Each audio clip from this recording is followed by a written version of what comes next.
So, yeah, actually, that's one thing I liked about you guys is when I got into guns, I make the joke that I'm a recovering FUD because I went to a gun store in Buffalo to buy my first gun, and it was like an assembly line thing, quick in, quick out. They didn't care about like customer service. It was, hey, idiot, you have money, you want a gun, and I bought a Beretta Nano, which,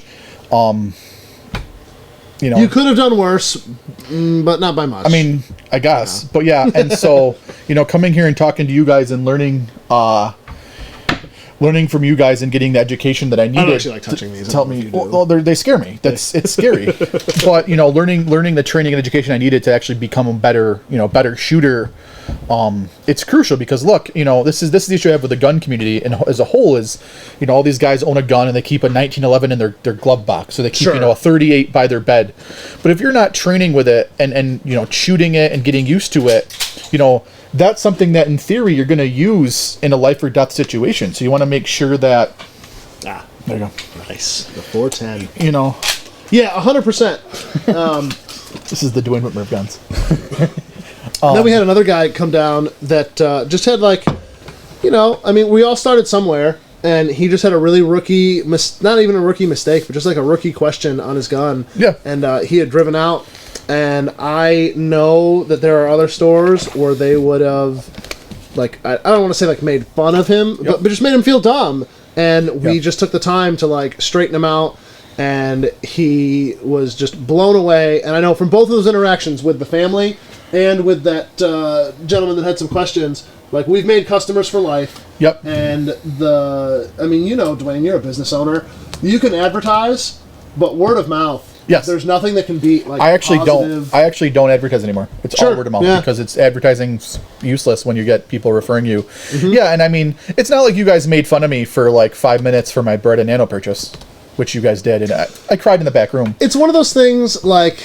I mean, I probably deserved it. You know, you read the person, and it's one of those, like, we love you, so we pick on you, you know? No, I get it. No, you're right. Like, but no, that's one thing I will say, like, when I refer a lot of my friends out here, even though I'm in Buffalo, I refer a lot of my friends out here because, you know, picking your first firearm, it's kind of a big deal because, again, if you ever have to use it, it's in a situation where it needs to work. Sure. And it needs to be, you know, you need to know what you're doing. So that's why I push the training aspect. I push knowing how to handle it, knowing how to clean it, knowing how to take care of it. Just owning it and forgetting about it really isn't the best. So yeah, that's why I like you guys, because yeah, there's a family environment where you're happy to see us, you're happy to be here. And we're real professional. Here, yeah. I've been selling guns here for 8 years now. He just turned 15, so it's fine. He got his working papers. It's fine. 26 now. Really? Yeah. Time is a bitch. I think. But yeah, I mean, it's just one of those things. Like one of my big things I always tell people off the bat is we don't make commission. Like, I don't really care how much you spend on a gun. We have to eat as a business, but like. The thing that like really gets me up in the morning is knowing that I'm selling somebody a firearm that they can confidently protect their life with, and just paying that kind of forward. Like, what if you're in the same Wegmans my mom or wife are in? You know what I mean? Like, and we've had those people. Like, I'm drawing a blank on his name. I feel bad. I wouldn't want to dox him, but the gunslinger. Like, we've had guys, people legitimately like thank us for saving their lives or leading them on that path where. You know, they feel much more safe and secure. Yeah. I know carry a Glock 23 and I'm happy. Jim McGee, that's funny. We don't toss him out when he drops by. Just saw Jim today. It definitely, like, it warms my heart that we are fulfilling, like, when I open this place, like, you know, I'm from this area. I don't like to talk bad about other shops, but there are shops, you know, that, let's say, have been around for a very, very, very long time, right?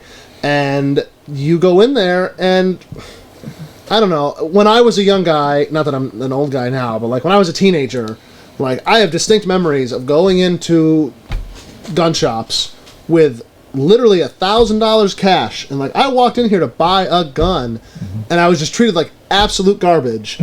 But it was the only option, so I still bought a gun because I'm into that kind of stuff. Are you? And now, obviously, people have options where they can come here and they're not treated like garbage, and they're treated with respect, and we have that welcoming atmosphere, no matter who you are. I mean, obviously, we've been sitting up here it was kind of it was funny when I had the Leadership Genesee group in. I was like, I'm not going to get political, and then the whole time I spent talking about politics. But that's we me don't every get every minute. political in the sense of like you got to vote for Trump or you got to vote for this or MAGA MAGA MAGA or Right. whatever. It's we're political in the sense that like. Well, we you try were- to wake you up, I guess. You, or, like, you were here's on the- Hillary Clinton's campaign, weren't you? You were with her. But no, I was get in that. there like in Forrest Gump, like unplugging all the mics in the back. No, I get that. That's the difference. I think that's the difference I noticed with you guys. I've been to 5 or 6 different gun stores. I own a few guns. I actually don't own any guns because the government keeps me safe. But Right. and the difference between you guys when I first met you, even when we first met, it was the give a shit difference. Like you guys you didn't see a sale, you didn't see an ATM, you didn't see dollar signs. You saw someone that needed help. And you talked to them, and you guys had a lot of conversations with me because I was, like I said, I'm a recovering FUD where I believed in the shotgun for home defense, and then Pat made fun of me. And I made a lot of changes to my lifestyle and my life, and I still learn a lot from you guys, which is nice because you're always learning. You should always be learning.